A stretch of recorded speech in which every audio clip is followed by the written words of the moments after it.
বাংলাদেশ নারী দলে খেলার সময় যৌন হয়রানি ও ক্যারিয়ার ধ্বংসের ষড়যন্ত্রে অভিযোগ তুলেছেন সাবেক অধিনায়ক জাহানারা আলম। বিষয়টি জানাজানি হওয়ার পর নড়ে চড়ে বসেছে বাংলাদেশ ক্রিকেট বোর্ড। 2022 সালে এই ঘটনা তদন্তে কমিটি গঠন করেছে বুলবুল প্রশাসন। এদিকে জাহানারা চাইলে সরকার আইনগত ব্যবস্থা নেবে বলে জানিয়েছেন ক্রীড়া উপদেষ্টা। বিস্তারিত জানাচ্ছেন আলভি রায়হান।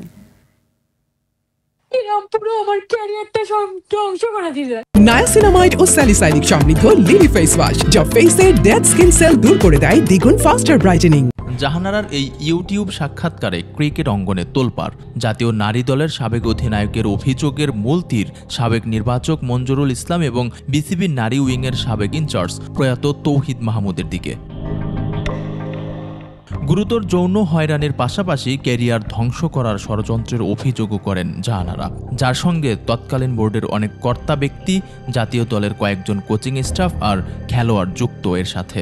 লাইনে যখন আমরা হ্যান্ডশেক করি তখন উনি হ্যান্ডশেক বাদ দিয়ে সবাইকে ধরে ধরে ওনার বুকের মধ্যে নিয়ে নিত। জাহানারার এমন সব অভিযোগ প্রকাশের পর বৃহস্পতিবার রাতেই সংবাদ বিজ্ঞপ্তি দেয় বিসিবি। বিষয়টির গুরুত্ব ও সংবেদনশীলতা বিবেচনা করে তদন্ত কমিটি গঠনের সিদ্ধান্তের কথা জানানো হয়। আগামী 15 কর্মদিবসের মধ্যে এই কমিটি জমা দেবে তাদের প্রতিবেদন। অন্যদিকে cricketers welfare association of Bangladesh COAB জাহানারার প্রতি সমর্থন ব্যক্ত করে দায়ীদের দৃষ্টান্তমূলক শাস্তির দাবি জানিয়েছে।